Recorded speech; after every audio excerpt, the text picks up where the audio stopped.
Stories this week include VA and DoD officials agree that sharing is contagious. the Fresno VA really big day. And Salt Lake City VA employees prepare homeless veterans for winter.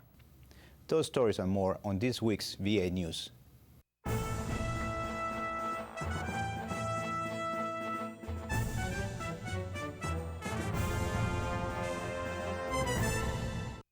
Hello, I'm William Vargas with the Office of Information and Technology. And I'm Yvonne Gabonia with the Office of Diversity and Inclusion. More on that in the Did You Know at the end of the show. We're glad you could join us today. Officials of the federal agencies in the military health system held a press conference recently to highlight the progress made by VA and DoD in sharing electronic health information. The briefing provided detail of what the two departments are sharing, the positive impact it is having on the continuity of care, and the continued push to full interoperability. This is not just about technology. This is about continuity of care. This is about two agencies working together on a very complex project to make sure that healthcare is the best we can provide, and particularly that we have good continuity of care between those two large systems. Dr. Cross was one of 4 panelists of experts in the field of electronic health data sharing.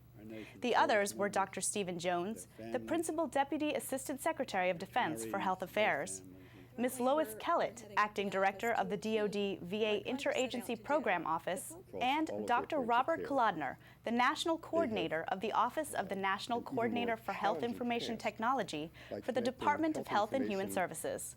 You may remember Dr. Kolodner.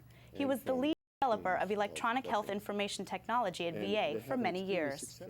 Dr. Ross Fletcher, Chief of Staff at the Washington VA Medical Center, and Captain Bob Marshall, a doctor with the Navy Bureau of Medicine, gave an interactive demonstration of the interoperability. The press briefing was part of DoD's Warrior Care Month. Learn more at www.warriorcare.mil. Just a couple of days last month were enough to give employees at Fresno VA Medical Center a warm glow to carry them through the holiday season. Facility leaders and staff, local, state, and national officials, VSO representatives, and a lot of area veterans and local citizens were at the medical center to help in a couple of dedications. First, it was the Blue Star Mother's plaque designating the hospital as a Blue Star Memorial Garden spot, followed by the dedication of the Wall of Honor, honoring all who serve our nation, veterans and active duty, alive or deceased, in the Fresno, California area. And on Veterans Day, Central California Healthcare System received a $38,000 center and we have a mission to accomplish, and we do that every day, and we're proud to do that. They have served and sacrificed for our nation, and now, because of those sacrifices, a new generation of homeless veterans is surfacing, struggling to come to terms with things they have seen and done. KTVX television in Salt Lake City show us one homeless veteran's struggle and how VA threw a lifeline his way. You dream about that kind of stuff. That's one of the served as an aircraft handler on the USS John F. Kennedy in Operation Southern Watch. They hit the water at about 300 miles an hour. It's like hitting a brick wall. Williams says there were 2 pilots taking off in a plane like this, but something went wrong. Both pilots ejected straight into the water from about 100 feet up. The pilots died. That's kind of a hard thing to see. He also witnessed the suicide of a shipmate. His experiences that now weigh heavily on his mind. It doesn't seem to affect you right at that point in time, but later on it just keeps coming back to haunt you. He says it contributed to his difficulty adjusting to civilian life. It's hard to relate through similar experiences. William wasn't able to hold down jobs. Someone told him about the Veterans Administration. Started seeing counseling. They've really been helping. He was diagnosed with post-traumatic stress disorder. I knew I wasn't the same person that went to the military, but just did what they did. Hundreds of vets are struggling like William, but they're reluctant to ask for help, even though it's their right. This is something they've earned. Yeah, these services provided to these veterans are because they served our country. Has a place called for a while at the VA Transitional Housing work on his hobby making jewelry out of scraps of copper wire. That is not working at his new job at Community Service in Salt Lake. With any luck before long, able to move out of here into my own place and be on my feet. William was just one of the men who came to a recent homeless stand down to prepare for the Rocky Mountain winter. Here are a few employees getting ready to feed, clothe, and serve the entrance.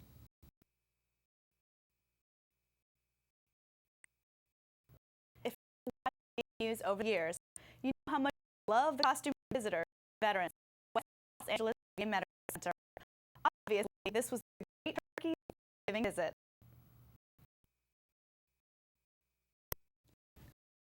Fernando and the Washington, D.C. VA Medical Center had a good year. In August, he received the Visionary for Communication Award at the Office of Public and Intergovernmental Affairs National Training Conference. Then in October, he and a large number of the staff he directs received one of the top awards in the 2008 Robert W. Carey Award competition. Rivera and another team received the Olin E. Teague Award for Rehabilitation.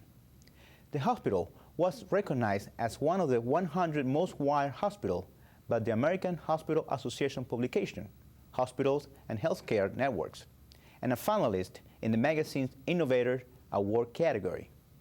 And at the National Capital Area Hospital Council recognized the D.C. Medical Center and the Rivera's leadership with the highest honor, the Michael McNulty Award. At the Public Affairs Conference in New Orleans, Rivera talked about the importance of communication in our work. The most important thing going on at DC is the partnership between our professional public affairs staff and our clinical programs. The connection of how communications and public affairs can enhance performance and improve quality of care. The best example of that is that our medical center has been privileged with the #1 ranking in quality measures. I attribute a great deal of that accomplishment throughout this whole fiscal year to the work that the public affairs program does. Did you know that the Office of Diversity Management and Equal Employment Opportunity, a program office within the Office of Human Resources and Administration, has a new name? It is now the Office of Diversity and Inclusion, or ODI. This change reflects current terminology and leading concepts in the field of diversity management, and highlights the importance of cultivating a diverse workforce and inclusive work culture. While we're on the subject, the December 2008 edition of Diversity News features a report by Mike Dole, Director of Workforce Analysis, on VA's end of fiscal year 2008 workforce diversity data.